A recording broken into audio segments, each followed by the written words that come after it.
A very good evening to you and welcome to NTA's News Top Table, where you get an extra feel of Nigerian stories treated with unique insight.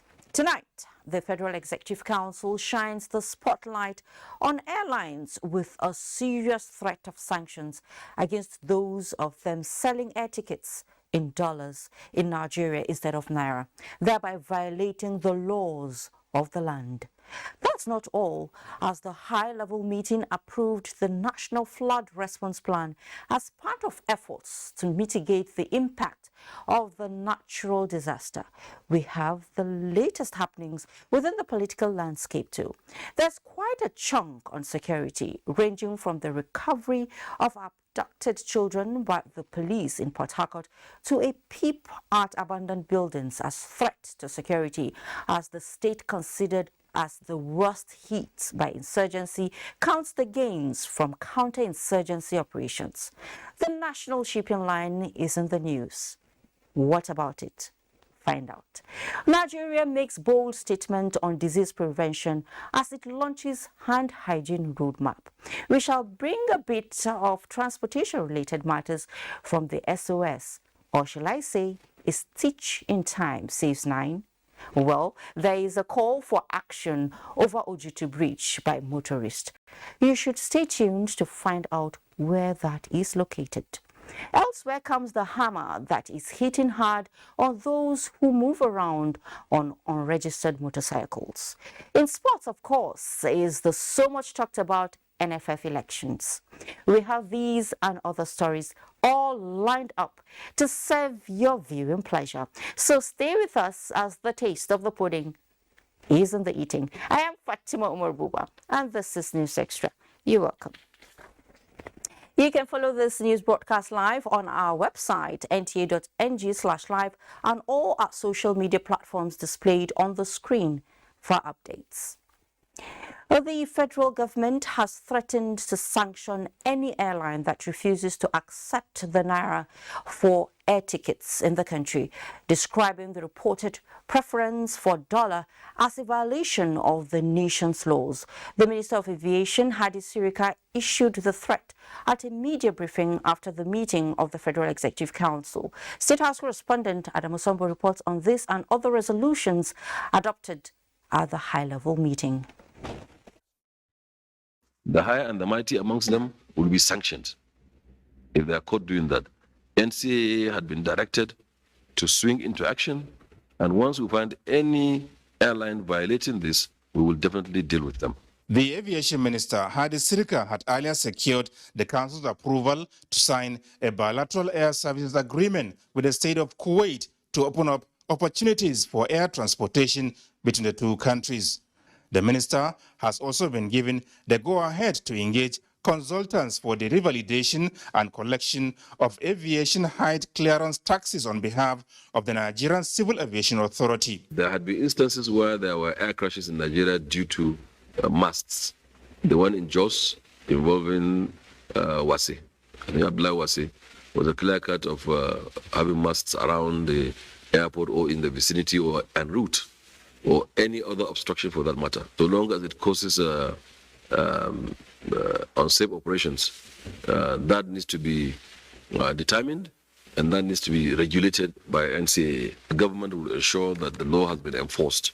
What concerns us in civil aviation is how very safe, secure, and efficient you depart point A and land at point B. And giving an update on the national carrier, the Nigeria Air, Hadi Sirika said the process is on course, describing, however, as false, baseless, and mischievous certain media reports that 14 billion naira has been expended so far towards achieving the objective. The entire amount of money spent on national carrier is around the transaction advisory services. And we came here with a memo with approval, and we dished out to the press as to the quantum of money to be spent. That was 352 million naira. And the further contract of 299 million naira. That's it. I'm very embarrassed by that statement. It's not factual, it's not true. It's meant to mislead people. Federal government is committed to establishing this carrier. We've gone very far. We've found partner. We are negotiating. We will come to council and get the full business report approved, and then we come here and declare. Nigeria is certainly the candidate for a national carrier. It will happen, and it will ease your transport needs, inshallah, I think.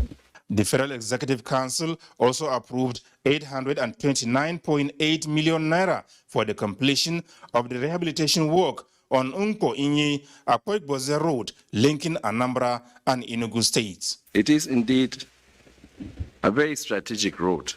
And one of the essence of this augmentation is not only because of revising the rates to meet the challenges that the contractor had been facing, but also to ensure that there is more longevity on the road, because another innovation had been introduced that would further strengthen the road. It will give it more longevity, and therefore it will withstand the traffic on that road. The minister used the opportunity to reassure Nigerians that the Buhari presidency is committed to completing most of its major roads infrastructure projects under construction, emphasizing that the second Niger Bridge, Lagos-Ibadan Expressway, as well as Abuja, Kaduna-Kano Highway in particular, will be inaugurated by President Muhammadu Buhari before the end of his tenure.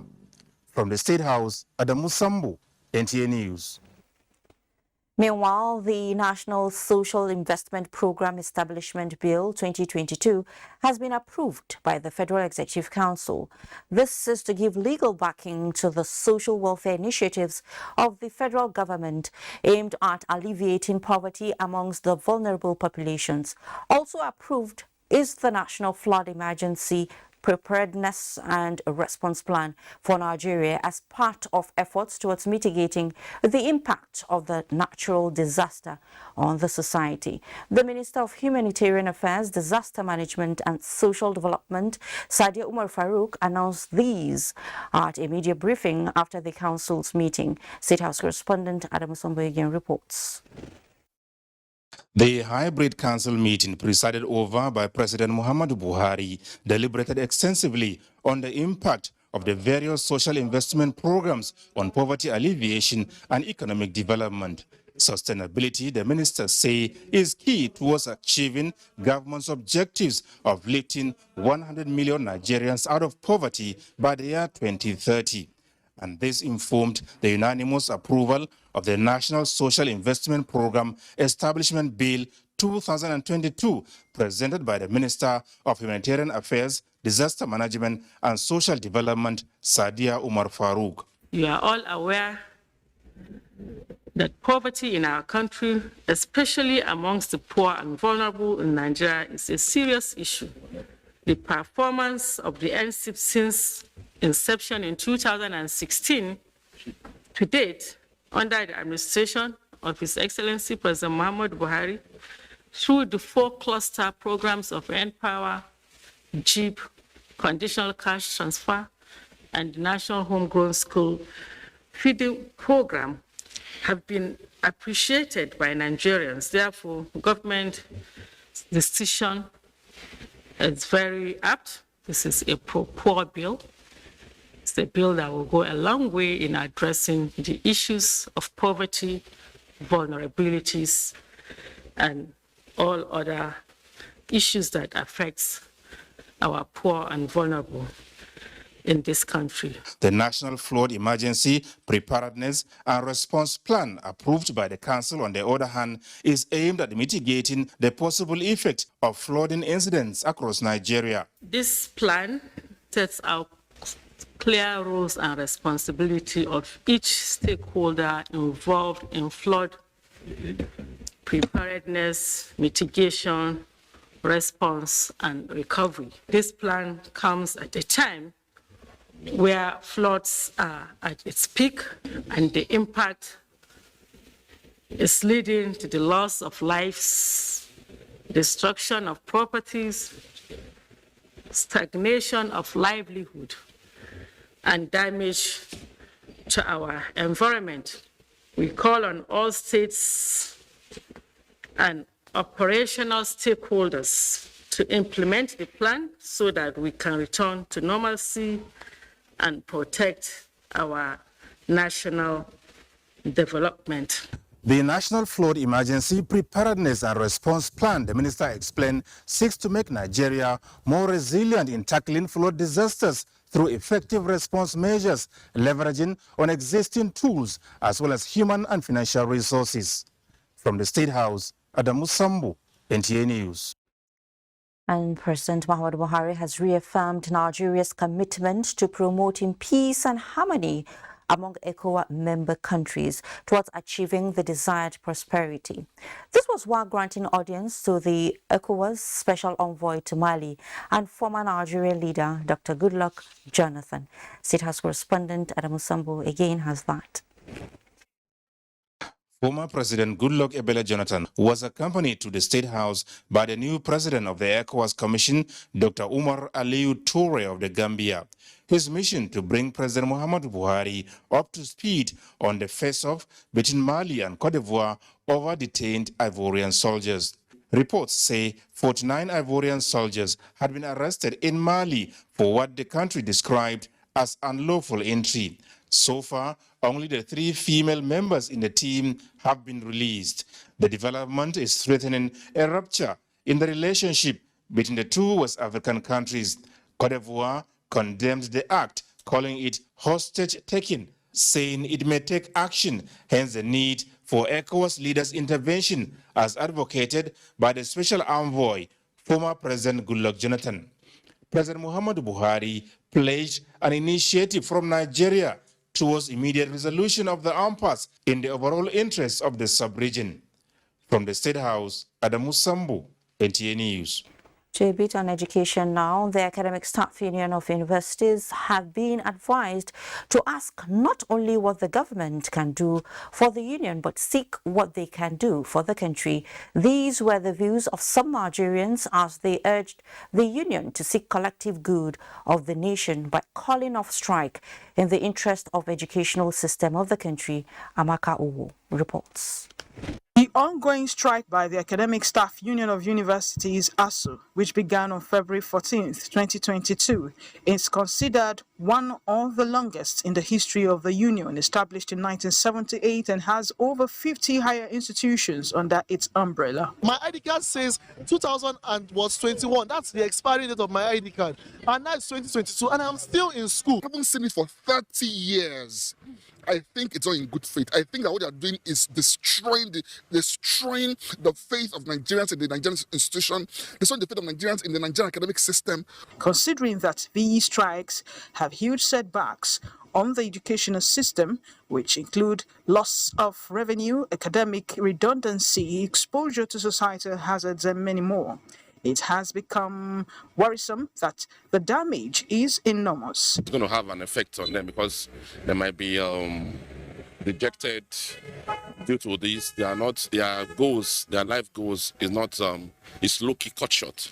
And this can also bring some anxiety symptoms, even depressive symptoms. They say where 2 elephants fight, the grass, suffers. So the students are suffering the more. And then parents too are affected, Even the economy around the universities is also affected. There is dilapidation of facilities going on. When you don't use facilities, houses, laboratories, libraries, you are not using them. They go bad. Our solution takes over. Then we now come back. This is another wastage. Solutions to ending this recurring decimal that poses as a disadvantage to the advancement of youthful development remains urgent, as some are of the view that it takes time for those involved to make sacrifices. Concession from left, concession from right will be able to get us at least in a better place than we are now. Education, they say, is the passport to the future. That will remain a mirage in the Nigerian context if the truncated academic sessions continue to persist.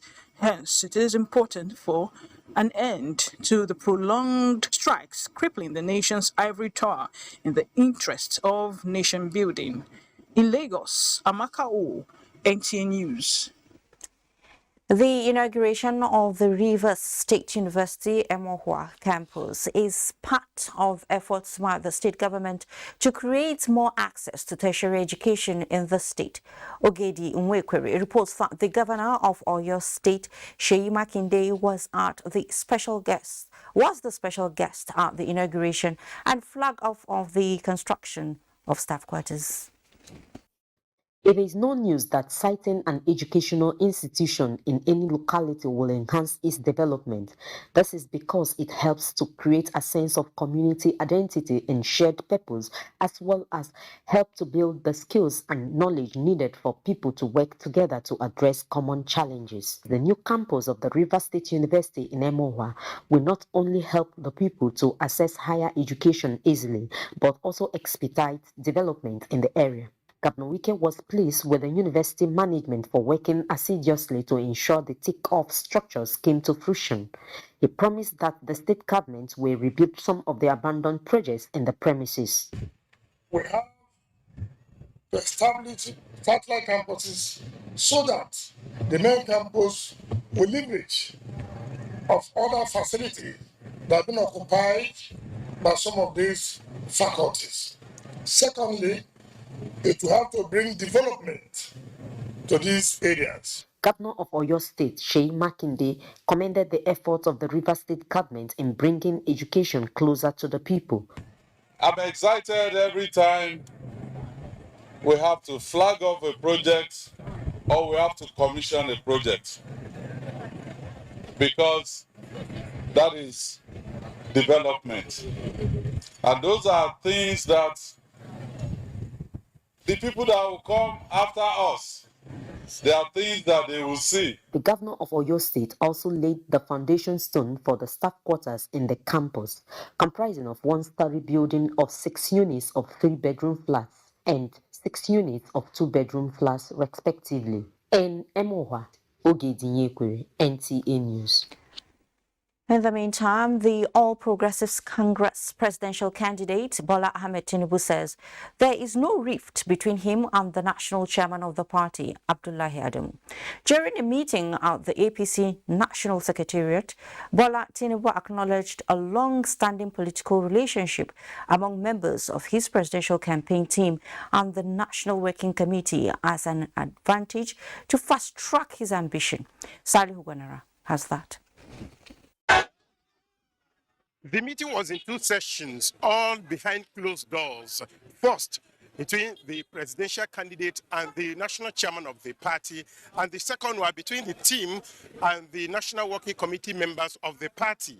Before the second closed-door session, the party's presidential candidate, for the first time, formally held talks with members of the National Working Committee and spoke on his plans and the need to, as a united family, defend and uphold democratic ethos.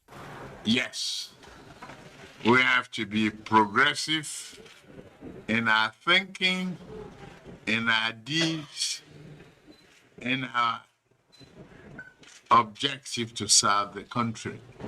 There's some briefing from him and the DG campaign, and we had some very, very useful discussion following that brief.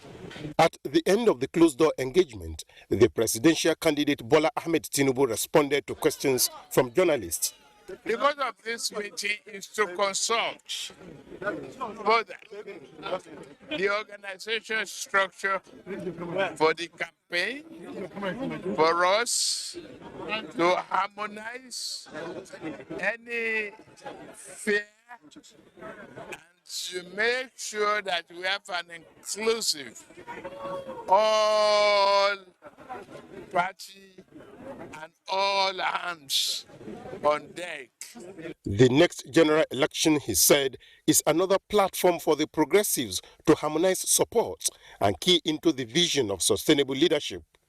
APC's vice presidential candidate Kashim Shettima, Speaker House of Representatives Femi Gbajabiamila, Director General APC Presidential Campaign Simon Lalong, and Governor Dave Umahi of Ebonyi State were some of the top members of the party in the presidential candidate's entourage. In Abuja, Salihu Gwanara, NTA News. Now, As Nigeria continues to strive towards achieving better accountability and transparency in governance for the improved management of public funds, Auditors General for local governments are engaging in Abuja towards implementation of the International Public Sector Accounting Standards. Moplang Dakok reports. 10 years since the federal government began reforms in the public finance management system, the International Public Sector Accounting Standards (IPSAS) is one of such tools employed to strengthen the public sector. Despite the successes achieved by the federal government through the IPSAS program, implementing it at the lower tier of government remains a challenge. Auditors General from all over the country are sharing perspectives on how to collectively achieve this objective at the grassroots. Local government and area councils need improved accountability, greater transparency in the expenditure of public resources that has consistently been on the decline. For any country that is conscious of efficiency, effectiveness, transparency of public administration, must strengthen the audit institution. Participants were exposed to contemporary trends in ensuring high level of accountability and transparency in public accounting that is tailored along global best practices. More than 2/3 of Nigerian population are domiciled at the third tier of government. Therefore, the welfare of the people at this level is paramount. The challenge before us is how to perform our statutory duties in accordance with the recently passed audit laws. The next phase entails translating the knowledge gained here to goals at the grassroots in line with audit laws. In Abuja, Moplang Dakok, NTA News. Still on public accounting, Nigeria has spared no effort to improving financial reporting and transparency, but there is still work to be done in terms of best practices. This is why the Federation Account Allocation Committee, FAC, Subcommittee on Implementation of the International Public Sector Accounting Standards, has brought together finance operators from across the country to enhance their proficiency on implementation. Neka Uku reports. Nigeria in 2010 took the decision to adopt the International Public Sector Accounting Standards, IPSAS, in an effort to deepen transparency and accountability in public finance management, as well as strengthen public confidence in government. Since then, the subcommittee has constantly engaged with key stakeholders across the 3 tiers of government for its seamless implementation. The objective is to have people, players in the field who are capable of starting implementation of IPSAS from the beginning to the end. Because you now have the responsibility to reorientate people towards the new order.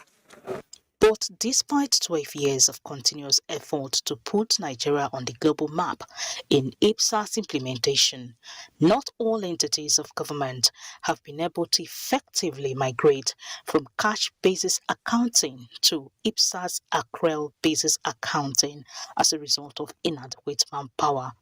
And that is why the subcommittee has made concerted efforts to continue to build capacities across the 3 tiers of government. It is expected that at the end of the 3-day capacity building, the finance operators will be better equipped to challenge and change the status quo at the various public sector entities to adopt only practices that are in conformity with the set standards. In Abuja, Neka Oku, NTA News. Let's head to Owerri now, where the 5th session of the 2022 mandatory continuing professional development program of the Association of National Accountants of Nigeria, ANAN, has ended with a commitment to ensuring adherence to ethics of the profession through constant training. Correspondent Chukwu Bike Chukwu has the details. The Association of National Accountants of Nigeria, like other professional bodies, is saddled with the responsibility of training, regulating and ensuring that their members keep to the tenets of their profession as embedded in the laws establishing them. In order to ensure that both old and newly inducted members are abreast with the dynamics of accounting, the body introduced mandatory continuing professional development program, among other policies aimed at enhancing their performance. When there are new developments in the profession, we bring it to our members, and we also monitor what they are doing so that we remain relevant. Imo State Governor, represented by his deputy, Professor Placid Njoku, applauds Annan for the standard it has set in the practice of accounting in the country and appealed to the body to continue in its effort of fishing out bad eggs among them. It is my hope that this fifth session of ANAN 2022 Mandatory Continuing Professional Development Program will incorporate in your members and will be members the spirit of true professionalism, work ethics and value, conduct, and above all, the attitude of patriotism. Some participants at the event bear their minds. What I don't even know, Annan have been able to teach me a lot of things. I'm impacted with knowledge. They are wonderful. The fifth section of the 2022 Mandatory Continuing Professional Development Program of ANAN also featured induction of new members. That I shall not use the professional designation. In Owerri, Chukwubike Chukwu, NTA News. The purpose of sanctions under the law is to ensure adherence of members of society to the rules and regulations. In a bid to achieve this, the Nigerian legal system is now undergoing reforms towards ensuring the humane treatment of offenders, as it holds consultations on ways of enhancing the non-custodial sentencing model. Olabode Arewa has the report. A marked feature of a criminal trial is to obtain the conviction or acquittal of a defendant. Typically, the convicts are sent to correctional centers to serve their sentences, except for juveniles who are sent to remand homes for reformation. Not many people are aware of the coming into existence of new measures under the administration of Criminal Justice Act and the Nigeria Correctional Service Act, providing for simpler measures that reform, rehabilitate, and reintegrate offenders into the society. For instance, under the non-custodial measures being championed by the administration of Criminal Justice Monitoring Committee or the Federal Ministry of Justice and other partners, over 23,000 convictions have been achieved already, with offenders made to either pay fines, do community service, or some other actions, depending on the peculiarity of the case. We appreciate that community service is perhaps the most visible area that is being practiced presently, but we believe that issues around restorative justice, we are also very much interested. Abuja appreciates that we must consider the issues of reformation. Although an implementation committee to drive the non-custodial measures is yet to be inaugurated, its positive effects are already manifesting in the decongestion of correctional centers. Restorative justice aims at repairing the harm caused by offenders in the society. It is achieved through a cooperative process involving the offender, the offended, and the community. With the political will and the institutional buy-in increasing day by day, key players in the justice sector believe that the society will be the ultimate beneficiary. In Abuja, Olabode Arewa, NTA News. Thank you so much, Olabode. We take some time out at this point. Hang in there, because when News Extra returns, security holds sway. So stay tuned, as all the perspectives are a must watch. Welcome back. Remarkable achievements recorded by the Nigerian armed forces in the counter-insurgency operations brought relief to citizenry across the northeast sub-region, giving way for sustained reconstruction of destroyed communities, resettlements and gradual revival of livelihoods. The post-insurgency recovery programs are now game changers as peace and normalcy take root in the once tormented societies. And Memura Gaba has the report. The containment of insecurity in the northeast was as a result of several approaches devised by the military, as both kinetic and non-kinetic operations have helped in the liberation of communities under the occupation of insurgents and restoration of peace, among others. The federal government under the presidency of Muhammadu Buhari has been able to redouble efforts in terms of logistics, deployment of security personnel, and financial reimbursement to Borno State in order to contain the security situation. The success story about the Northeast are based on sincerity of purpose, honesty, and the sense of patriotism. The mass surrendering of Boko Haram terrorists is also seen as a sign of relief and an indication the insurgency is coming to an end. This is also had to be attributed to the effort of the government, especially Borno State government, with the issue of the reintegration. Those reintegrated are contributing toward working with the security agencies, like exposing the red spot and also giving out information, and then security at the top of the situation. There's this energy and then synergy between the military and then the community people. People have not relaxed. They are not actually depressed by all what has happened. They have contended, activities are going normally, and people are getting back to their normal businesses and lives. With the improved security situation, security operatives have continued to inject many initiatives aimed at restoring lasting peace to the region. We all know how it used to be before, and we know what it is now. Till date, they don't own one local government in Borno State or any other location, and that is a great achievement, and that's what we want to improve on. As relative peace in Maiduguri, things are being normalized, and this is equally achieved due to the collaboration with other security agencies, community partnership, intensive patrol of highways, and rate of criminal hideout. The sustained peace and stability being enjoyed have paved way for many post-insurgency recovery programs by both the state and federal governments. In Maiduguri, Memuna Garba, NTA News. Sharing news from Maiduguri there. The Rivers State Police Command has arrested a child trafficker, Maureen Chiwinwu, who was found in custody of 15 alleged abducted children in Alu, Rivers State. The suspect, who claimed to be a reverend sister, was paraded alongside other suspects arrested in connection with different crimes. Robinson Derataide has the details. Acting on credible information, the police stormed the location in Alu, Ikwere local government area of Rivers State, where the alleged child trafficker, Maureen Chiwinwu, was arrested. The suspect, 44 years old, who disguised as an operator of an orphanage home, claimed to be a reverend sister.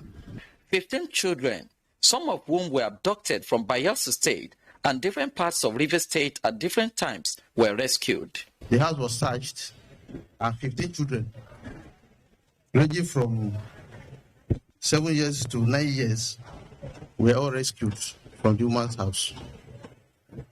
It took us over 24 hours before we could extract any information from the children. 5 parents have identified their children, including John Uri, who recovered 1 child out of 3 missing children, and wife, who has been missing since November 2021. Miracle told me, so is somebody that's come inside my house and carry 3 of my children and give to this woman that she's claiming that she's sister, reverend sister.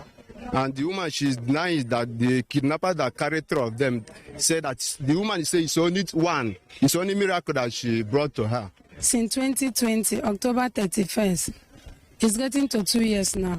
As I see my son, I'm very happy. I must commend the effort of police people. You have done marvelously well. Say may God continue to give you more strength so that those that are still looking for their own, you can still recover it like you did for us. So I'm calling on other people who are looking for their children to come to CP monitoring team office to see the children as if they are theirs. The children should be handed over to them unconditionally. In Port Harcourt, Robinson Darateide, NTA News. Meanwhile, the Department of State Services has confirmed the arrest and detention of self-acclaimed Kaduna train hostage negotiator Tukur Mamu in its facility. A statement by the DSS says Mamu was intercepted by Nigeria's foreign partners at Cairo International Airport while on his way to Saudi Arabia for Lesser Hajj, following a tip-off by the Nigerian military and other law enforcement and intelligence agencies to the foreign partners. The statement adds that Mamu will be interrogated in areas concerning security challenges and assures the public that the DSS will ensure the law is allowed to run its full course. Real estate management no doubt enhances property development, aesthetics as well as values in urban areas. In view of this, some cities in Nigeria, for instance Calabar, is characterized with abandoned property, which serve as hideouts for hoodlums. The story of abandoned property in some states in Nigeria is no longer news. What measures should then be put in place to address the menace in the society? Let's hear from our correspondent. Project Anywhere adds to the aesthetics of that environment and provide not just shelter to occupants, but comfort. However, abandoned building projects, especially for residential purposes, negatively affect real property value, while reducing the aesthetics of the neighborhood as well as providing a hiding place for criminals. But besides the deterioration of the property, how does abandoned buildings affect the society?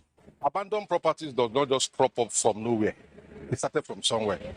And if we need to trace the roots, most of them started from government agencies that has contracts, agreements that someone breached somewhere along the line. If your resources is for a small 2-bedroom flat, go for it. Don't go for 10. At the end, you see that they are abandoned because funding will not be there. Maybe because of lack of continuity. Another government have started the project. When the new government came in, they don't want to continue with what the former government did. Observers regrets and attribute building abandonment to either short of capital to complete the projects or leadership instability in the case of public buildings for continuity. Ask. You can even involve a friend who is an engineer or an expert. Just take the person there, look at the place, this is the land I want to buy. Can I build here? When government undertakes a building project, it's either it's not complete because paucity of funds, or that the government did not last long enough to finish that project. I mean, the property, is not adding any economic value either to the state or to the owner. Respondents, however, maintain that to drastically reduce the effect of building abandonments, proper planning for a given project before commencement should be done. And if a blueprint has been set, stakeholders agree to a project, even if that government is no longer there, provided there was a buy-in, people actually agreed.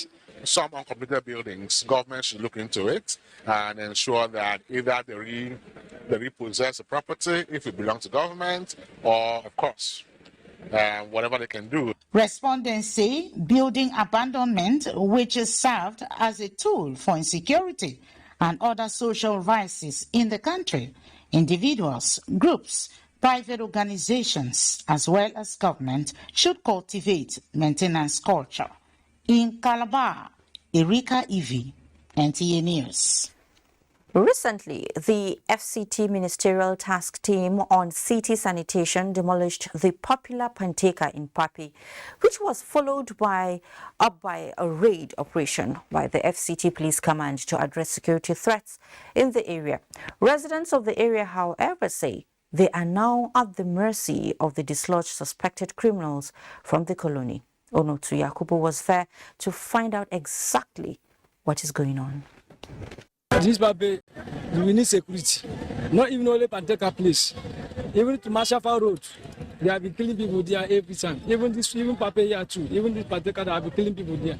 Stasi phone, like an 8730. The demolition exercise by the FCT tax team on city sanitation at the Panteka here in Pape was part of efforts to bring sanity to the security situation of the environment. And from feelers from residents, the security situation rather got worse than it was. Patrick Daniel is a commercial motorcyclist, resident and doing business in Pape. His account of experiences due to the nature of his job tells a lot about the anarchy that has become the tale of security challenges in the densely populated community. Armed robbery, attacks on unsuspecting residents to dispossess them of valuables, and murder are a common feature of the threat to security in Pape. It used to happen even in the daylight. They used to strike people and collect their bike, collect their money. And even it's early morning also, it's very dangerous. If you have your bike, it is advisable not to go at the back of this cross truck. For respite, leadership of the youth groups in Pape are rallying support for the police through stakeholder engagements to strengthen community policing aimed at arresting the situation before it gets out of control. I think when the DPO now called the stakeholders of Pape, we actually have a meeting, and he make a suggestion to us too what he believe we can do to support the police to be able to reduce the crime.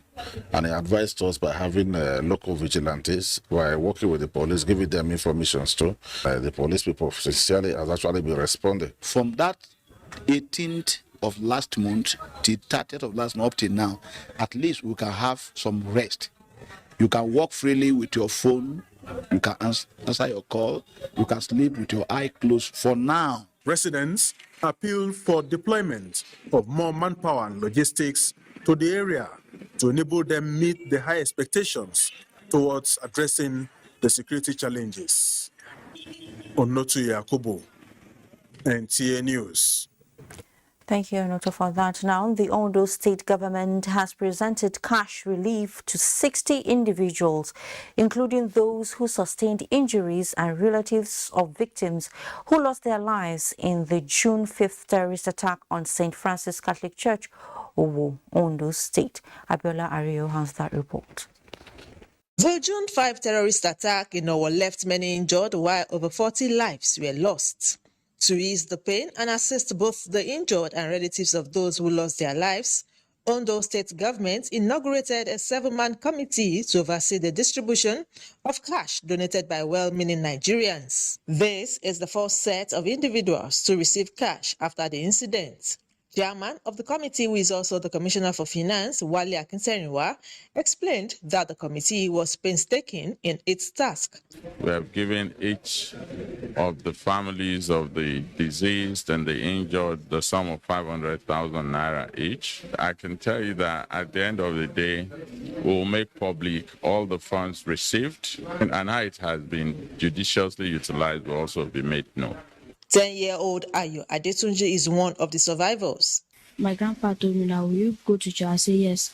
I was feeling somehow, so still now when they want to close this, wow, my leg was just strong. I thank God that I was alive. So now the bomb meeting, the thing where they give me, I thank all the people who give me something. The committee assured that the disbursement will continue as long as more donations come. In Owo, Abiola Rio, NTA News. President Muhammadu Buhari joins the Niger State Traditional Council, family and friends to congratulate the Emir of Zazzau Suleja, Alhaji Mohammed Awal Ibrahim, on his 81st birthday. In a statement by Special Advisor to the President on Media and Publicity, Femi Adesina, President Buhari extols the traditional ruler for always accepting responsibilities to serve the nation and his community, working as a lecturer and permanent secretary before being elected governor of Niger State in 1979. The president notes the visionary leadership provided by the emir in his domain, an extension of his experience in contributing to the growth of the nation, particularly in the area of education, administration, and governance. In the next segment of News Extra, we shall bring you the federal government's renewed impetus geared towards making the much-awaited national shipping line a reality. Join us for this and more. Yeah, welcome back to News Extra, and it's now time for us to talk business, and we have Musa Abubakar to tell us what's trending in the business world. Musa, it's over to you. Thank you, Fatima. Nigeria will be able to send more liquefied natural gas to Europe by next winter, Oil Minister Timothy Silva said at the Gastech conference in Milan. As Europe seeks alternatives to dwindling supplies of Russian gas, the minister said that security issues are delaying deliveries of more gas at the moment, but Nigeria will build a pipeline, Nigerian gas through Algeria to Europe. Nigeria will soon take the final decision over the investment to build the infrastructure, the minister said, adding that the project is likely to cost more than $10 billion. The Nigerian and Algerian state oil companies will be involved, Silva said, adding that other private investors have also shown interest. And to energy, oil prices fell by more than 4%, or $4 rather, on Wednesday to their lowest since Russia invaded Ukraine on demand fears stoked by looming recession risk and downbeat Chinese trade data. Reuters reports that Brent crude futures settle at $88 a barrel for a loss of 5.2%. U.S. West Texas Intermediate crude settled 5.69% lower at $81.94 per barrel. Into capital market, the equities market extend negative trend to midweek, affecting market sentiment. The all-share index fell 0.09% at 49,599.73 basis point.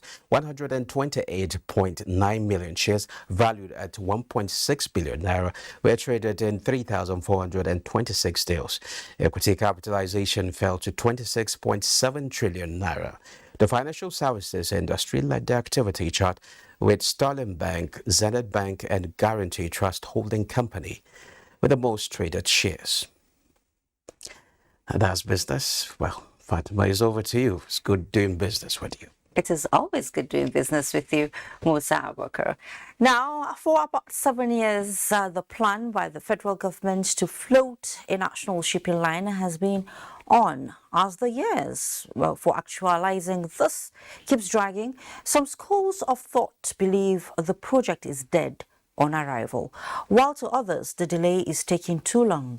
For the federal government, acquiring a national fleet is achievable as the Minister of Transportation, Muazu Jaji Sambo, receives the interim report from the Nigerian Fleet Implementation Committee in Abuja. Reports. So far, how far is one question on the lips of key players in the maritime sector as they continue to wait for the actualization of a national fleet. The record indicates that Nigeria loses about 2 trillion naira yearly to foreign shipping lines, denying the country of revenue, job creation and other opportunities. That is meant for this country. So Nigeria is losing revenue. In 2016, a committee for national fleet implementation was constituted with the task of actualizing a new national carrier that will fly a Nigerian flag. A lot of revenue that the government will earn and a lot of foreign exchange which the government, Nigeria as a country is yearning to. Greatly impact on our economy, enable us to export and import seamlessly. Economic imperative, and of course in terms of profit making, that definitely will also quadruple. 6 years down the line, practitioners in the industry waited eagerly for results. And now, with the submission of the interim reports to the minister, they are hopeful again. There were challenges that impeded the continued realization of the project as earlier envisaged. Review of certain trade policies, access to fund and technical/human capacity are issues that need to be resolved. With the reports, the Minister of Transportation, Muazu Jaji Sambo, says the process will be given speedy attention. How can we be an oil producer and yet we don't have one single crude carrier? With this interim report, I will find time to engage my colleague in the Ministry of Petroleum Resources. I will also engage Mr. President. If NNPC can give us 100% support, this matter can be closed in 2 months. And for the key players, will the minister's promise be actualized? And how long will this come to pass? Time will certainly tell, they say. Rina Kaloka, NTA News. Time will shall tell. Now, Nigeria has officially joined the League of Nations with proper guidelines for hand hygiene. This follows the public presentation of the country's hand hygiene for all roadmap in Abuja, where Water Resources Minister and development partners put forward that health of Nigerians is in their hands. Musbao and Wahab, the reports. COVID-19 is the most current among the pandemics that have pressed home the importance of hand hygiene. But as the pandemic continues to wane, irrespective of the wave, many Nigerians now seem to be waving off at hand-washing practice already. And while many have imbibed the culture, they face the challenge of availability of hand-washing facilities in some cases. Don't run. There's no water. So, the clarion call for proper hand hygiene by relevant bodies needs to be louder.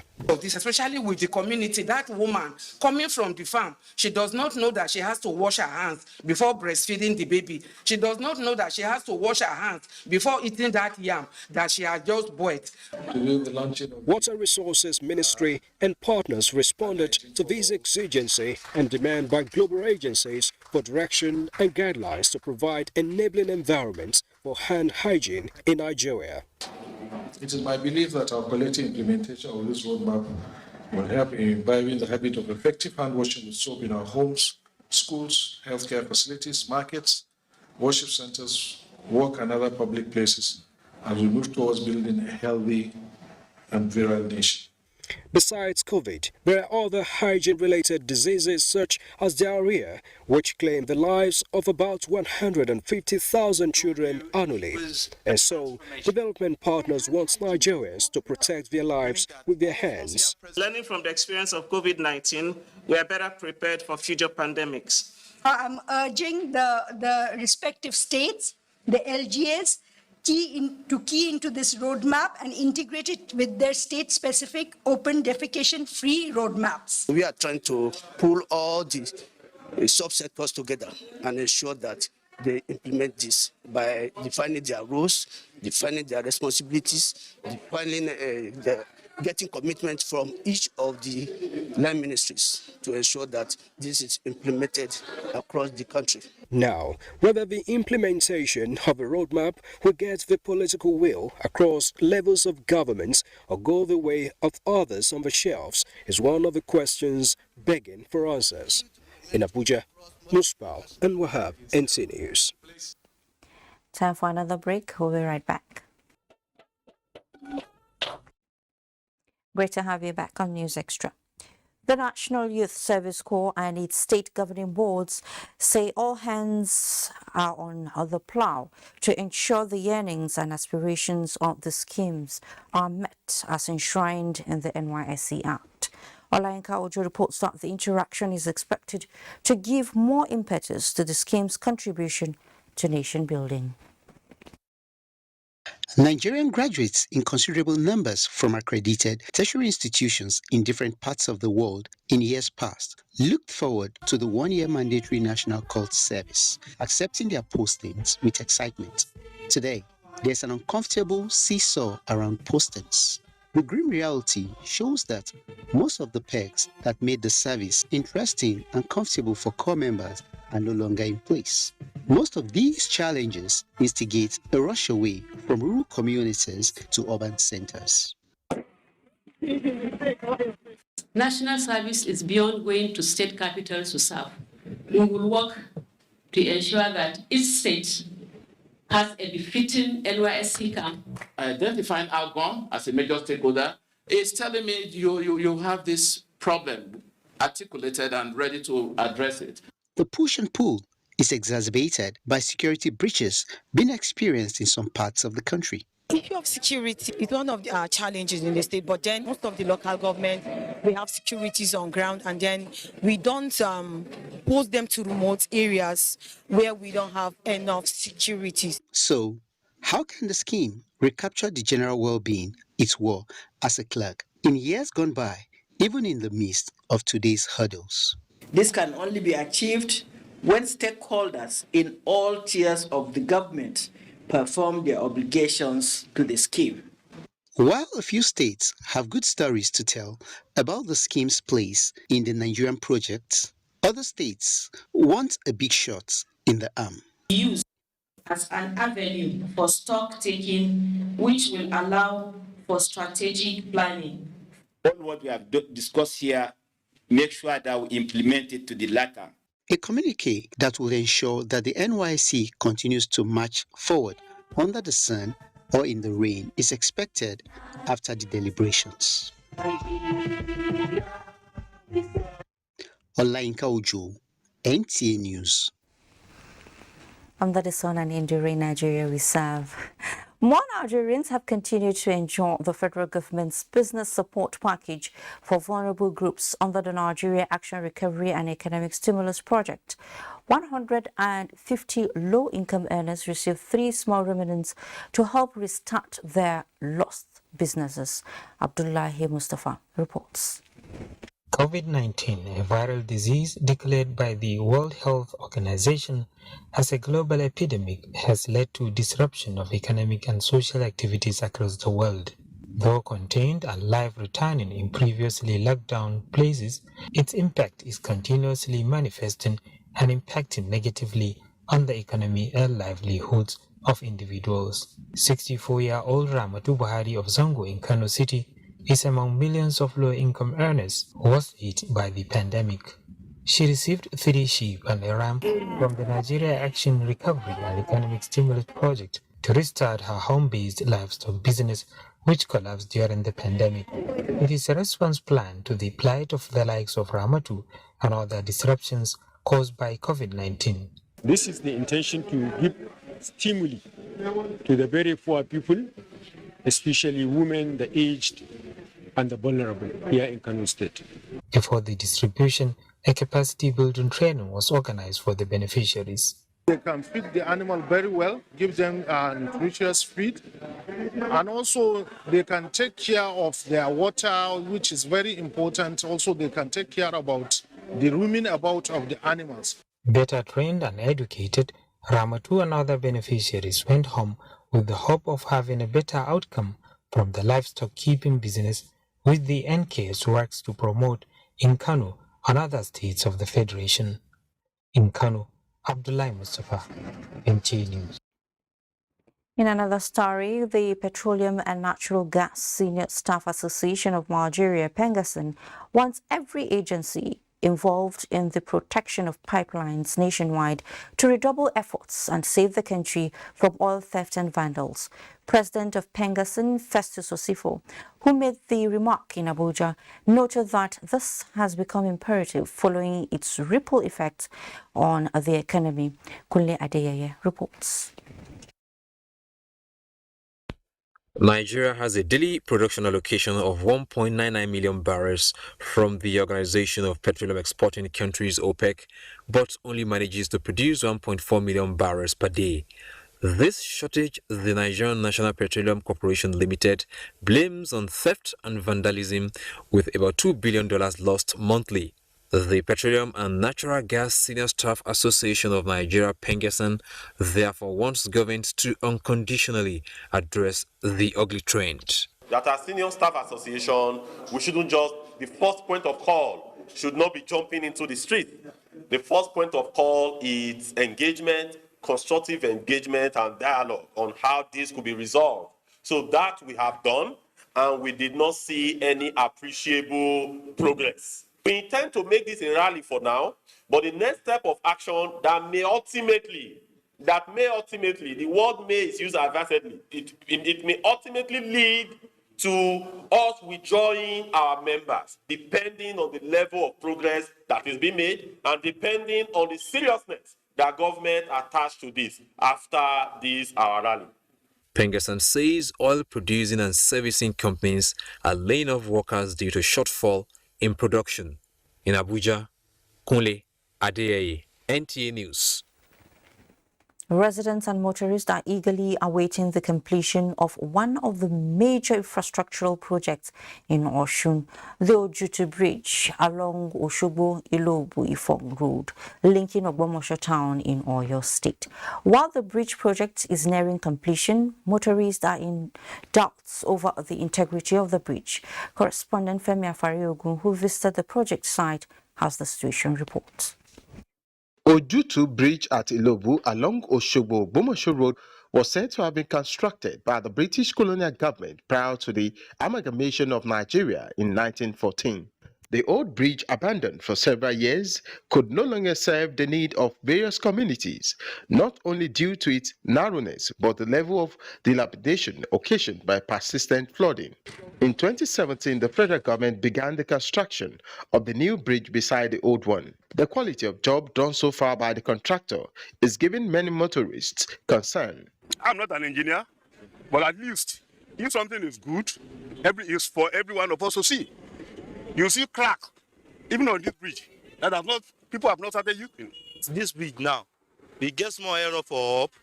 Some places is cracking. My own appeal to the government is they should talk to the contractor and give us the best. Beg for government, make it open this bridge. Meanwhile, the Federal Ministry of Works has allayed the fear of motorists on the condition of the bridge. There's nothing like crack on the bridge. Number one, when I first heard about it, I thought you will be talking about the expansion joint that will link the approach slab with the bridge.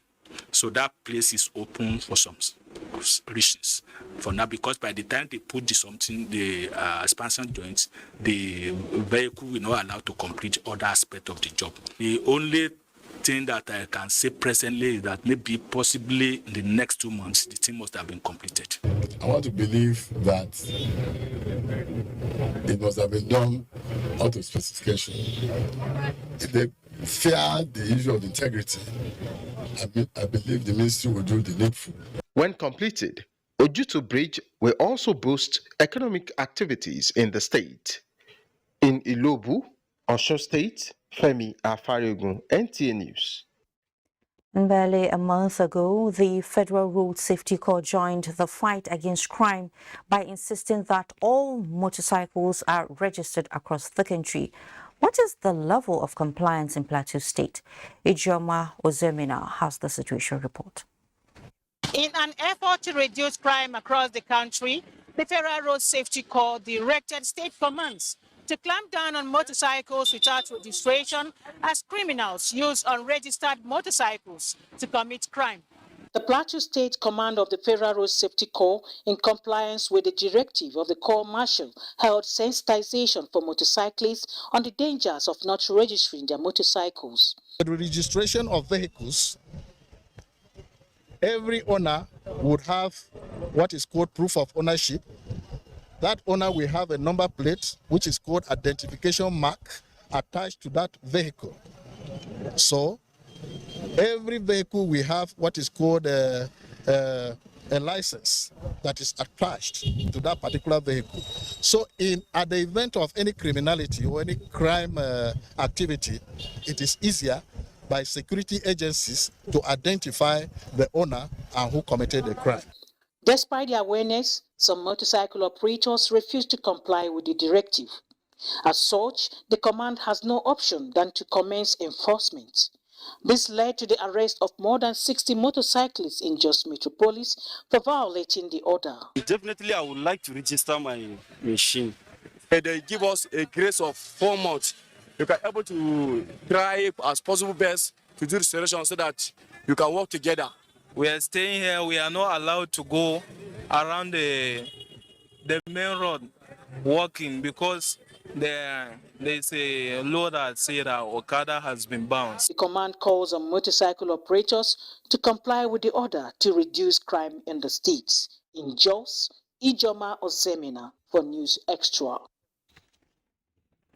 The Nigerian Army will continue to develop skills and competence of officers and men towards achieving prudent utilization of financial and other resources, most especially in the face of competing demands.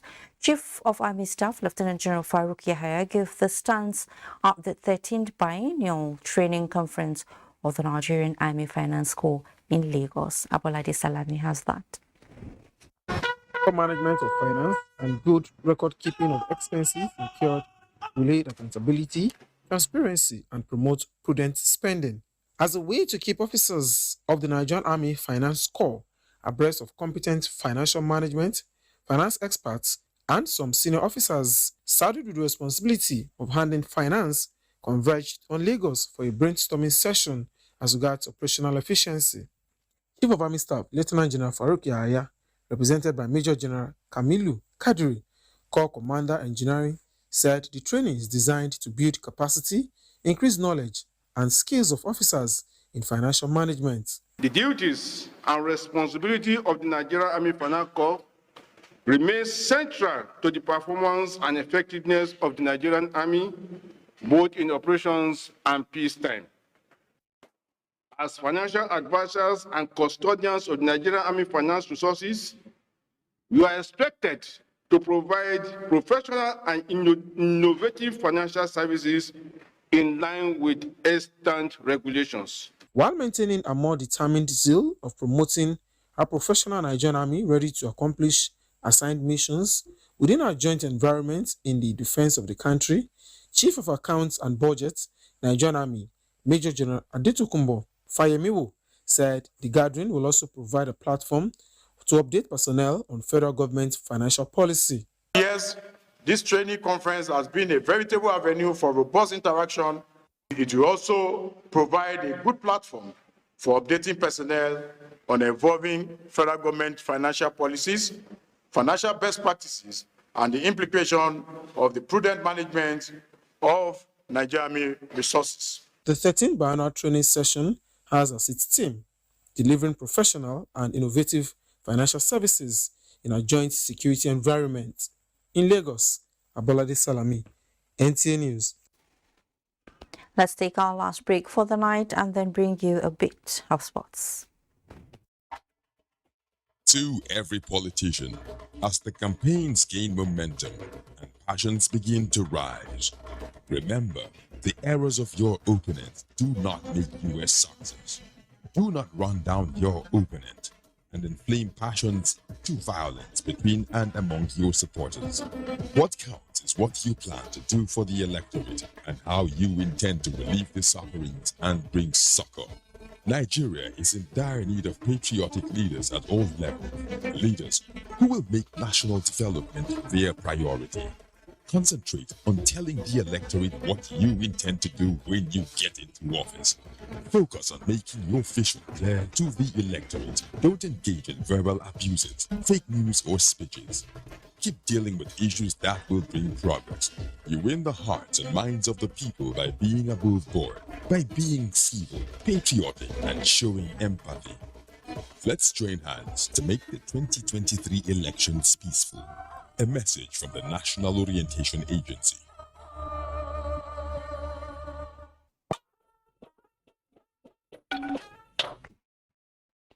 As the Nigeria Football Federation NFF intensify preparations for its elective Congress come September 30, football stakeholders are calling for credible aspirants and transparent election.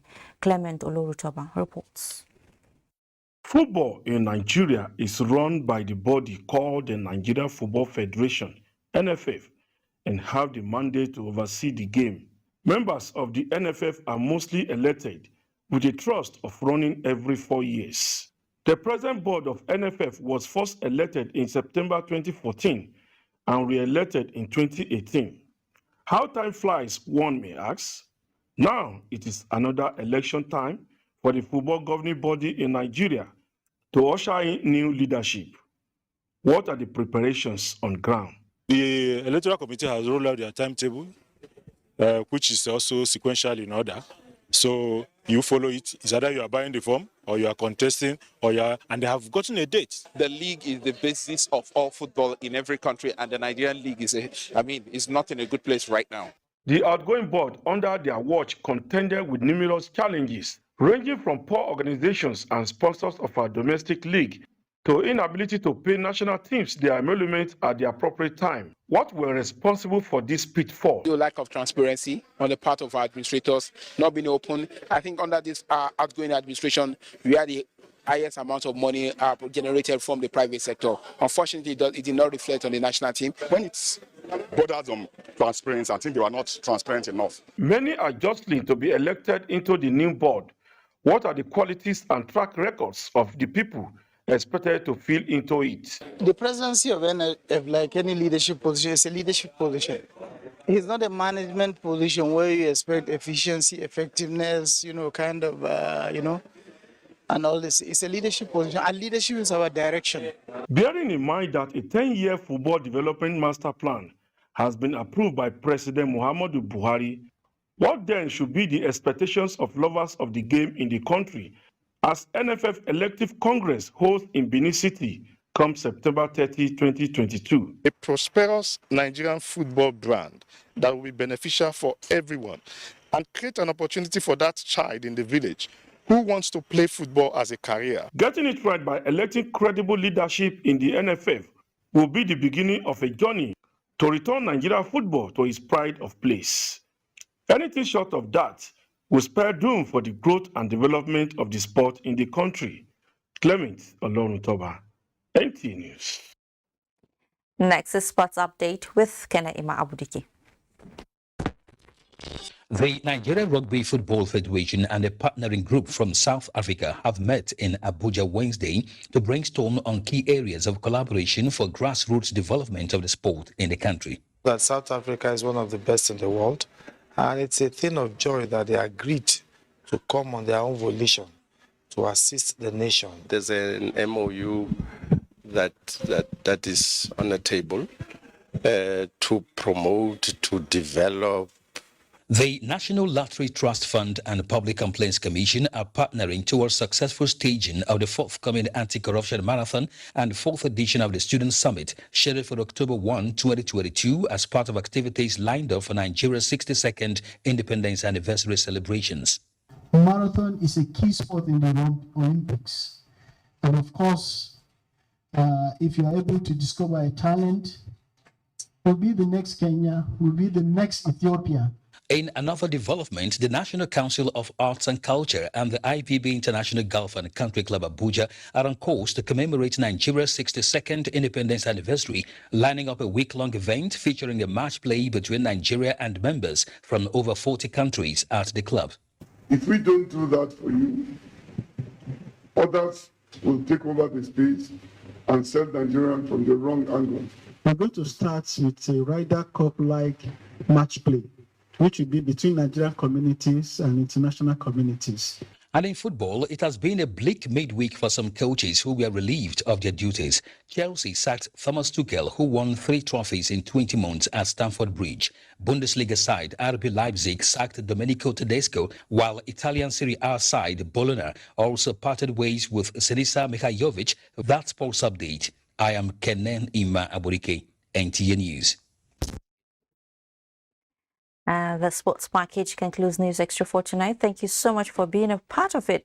But before we go, remember, connect with the NTA to stand against rape and rapists. I am Fatima Omar Buba. Please stay safe.